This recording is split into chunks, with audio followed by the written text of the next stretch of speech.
Hi, my name is Jordan Wilson. We're back with dollar cost averaging again today. And our focus is going to be on investment quality. Invest in quality assets. That's kind of a Captain Obvious statement, I would say. Of course, if you invest in crap, that's not a wise move. So you want to invest in quality assets. The problem lies a bit in that quality can be an elusive concept. It's easier said than done in practice, partly because equity markets, for example, in developed nations, tend to be relatively efficient.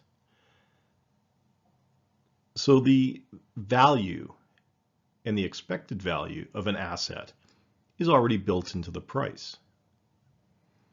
So even if you're buying a good company at times, maybe it's already priced so that you don't have the upside going forward. Another issue with quality is what I label pros versus Joes. The investment professionals have access to the best information. They have better access than you and I to companies, senior executives. They're on the quarterly calls.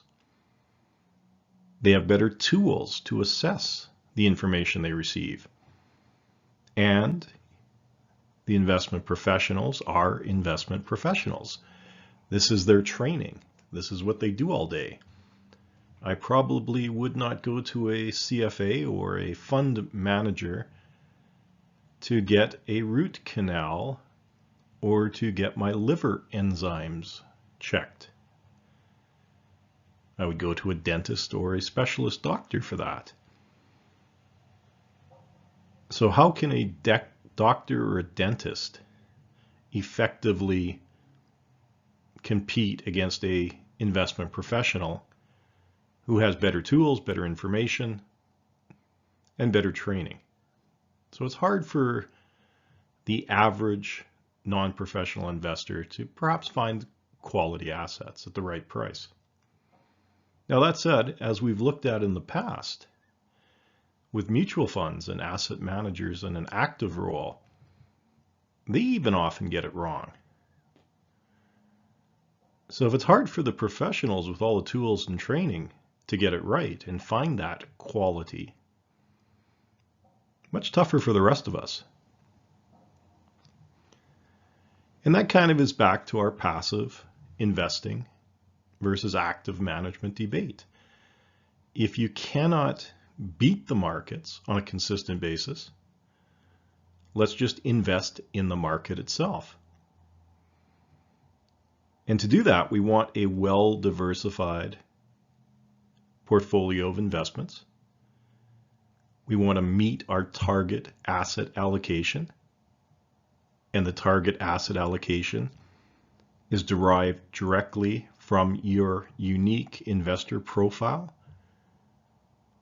And that's your personal financial situation, your expectations, your risk tolerance, your objectives, your personal constraints, time horizon. All of these things will drive your target asset allocation.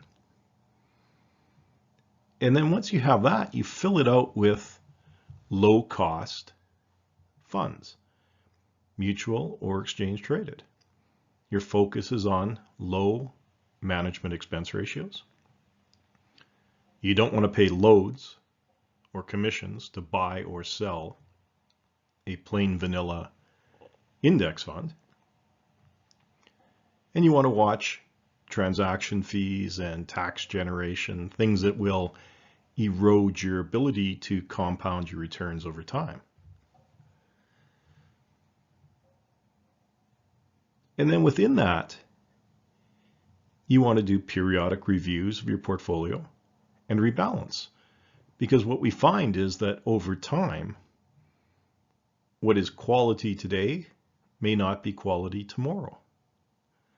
You'll also find that as your portfolio changes, you may no longer be in line with your target asset allocation. So you'll have to rebalance back to the target. Or my final point is, maybe your life has changed. Maybe you've got a raise. Maybe you just had a baby. Maybe you decided to buy a new house. Anything that impacts your investor profile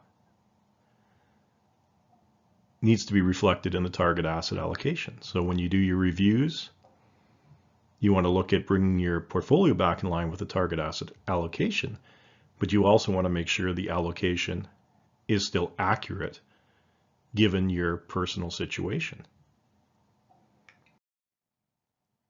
Now, I said quality was a ever-changing concept. What's quality today may not be quality tomorrow, or vice versa. And that's a problem in building positions over time, say with dollar cost averaging. The world is changing. An example here I have is two companies. You have Eastman Kodak. Depending on your age, you know this company very, very well, or you perhaps have never even heard of it. They started operations in 1888, long time ago. Were added to the Dow Jones Industrial Average in 1930. And the Dow, we'll say it's probably the 30 most prestigious companies in the US. So you have to be a strong company to be added to the Dow, and they were added in 1930. And we see that strength. In the mid-70s, 85% of all cameras sold in the US were made by Kodak. 90% of all film sold was Kodak film. Huge market shares. Yet we look a short time later, in 2004, their fortunes had changed so much that they were removed from the Dow. And by 2012, they had filed for bankruptcy. From the mid-70s, having a market share where 9 out of 10 film purchases were Kodak, to 2012, bankrupt. You had a strong quality company if you'd bought it in the 50s, 60s, even the early 70s. But no longer. The world constantly evolves and changes. We have another company here, 1984. New product, share price trading, penny stock, 13 cents. 1985, company was going nowhere. They'd made some mistakes. They fired their CEO. At the same time, some of their key employees also left. Company wasn't doing well. The share price had fallen to 10 cents from 13. 3 cents doesn't sound like a lot, but when we're talking pennies, on a percentage basis, that is significant. Fast forward 10 years to 1994. Share price is up to 35 cents, which reflects about a 9% annual return from 1985. The S&P 500 had done 10.1% over that same period.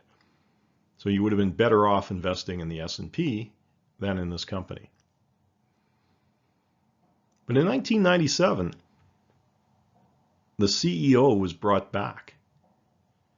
They started developing new products. had some success. By 2020, the share price was $133.50. And all the prices that I've used in this case are on an adjusted basis. And that company was Apple Computer, and the disgraced CEO was Steve Jobs, who is now considered an icon as a business person. Yet in the mid-80s, he was garbage. And if you're around in that time period, Apple was not a company that people desired to own. Oh, if they could look back now and invest. So we go from Eastman Kodak, which dominated and then fell out of favor, to a company in the 80s that was in disfavor, to where they are today. And that kind of leads us to our index quality discussion. If you buy an index, then you're not just buying a static company. You're not buying Eastman Kodak, which is good. And unfortunately, you're not buying Apple. You're actually just buying the index, but the index also changes over time as the world changes. For example, in 1999, 2013, 2015, 2018, 2020, we saw some of the lower performers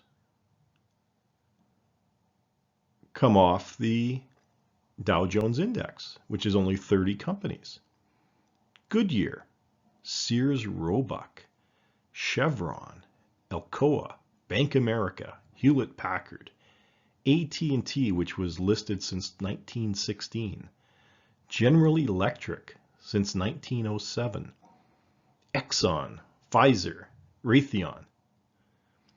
Again, depending on your age, if you're in your 40s, you probably know all of those companies. And if you're older, Sears was probably one of the major retailers that you used. So big companies. But as their fortunes fell, they get pushed out of the index. And why do they get pushed out besides relative fortunes falling? Because new quality emerges. In 1999, Microsoft, Intel, SBC, Home Depot replaced Goodyear, Sears, and Chevron. So we see that move. Home Depot is where people were starting to buy. They were leaving the Sears and the downtown shopping malls. 2013, Nike, Visa, Goldman Sachs. You see the evolution of a company like Goldman Sachs or Nike, and the devolution of companies like Alcoa, Hewlett Packard, Bank America. We see Apple, which got rid of their CEO in the 80s. We're trading in pennies, added to one of the top 30 companies in 2015, replacing a company, AT&T, that had been on the index since 1916. Walgreens replacing General Electric. Salesforce replacing Exxon. So again, as the new quality comes up, the lower quality exits, but you still own the index. So you don't have to run around saying, okay, time to buy Apple or time to divest General Electric. It's just the progression as they meet the index criteria. The new blood comes up and the old leaves. So with a buy and hold strategy or dollar cost averaging, as you build positions in an index fund over even 50 years, you're seeing in the Dow example, 30 stocks, but they keep changing as conditions change within individual companies. So even though you're just owning one investment, you're actually getting exposure to how the world has changed. And that's the same on the S&P 500, but with 500 companies. NASDAQ 100, TSX Capped Composite, or the TSX 60. So again, just by buying an index will give you some quality. Now the caveat there would be that if you were on top of the investing game, you would have bought Apple prior to entering the index. Because to meet the criteria to enter an index, the company would have had to show success for a period of time and some growth. So that's the drawback with the index funds, is that you tend to miss out, well, you always miss out on that initial growth spurt. But for a period of time thereafter, your entire diversified portfolio within that asset mix will be quality stocks. And as a stock becomes no longer high quality, it gets phased out for the new stuff. So I think that's the interesting side of index investing, is people often think, oh, I'm just buying the index. Well, yes, you are, but that index is actually often in flux and changes. So that just by owning the Dow 30, as we saw, over the last 20 years, you would have had significant turnover in your own portfolio as you continue to hold just one single product. So that's a way to get quality on a consistent basis, is to invest in the better indices. And then you end up with the good companies. And as they fade, they're removed from the index. And the stronger companies join. So you tend to end up with quality, albeit that you always miss out on the initial growth spurt. But you also save yourself a little bit by divesting. We saw with Eastman Kodak, it was off the Dow in 2004. It wasn't until 2012 that it declared bankruptcy. So you're also getting out, perhaps, a little earlier than other people that are still wedded to the idea that AT&T or General Electric or Sears Roebuck or Hewlett Packard are great companies. Once they're off the index, you no longer own them. So interesting conversation, I think, on quality. And the key takeaway is that owning an index doesn't mean that you're stuck with the same investments forever.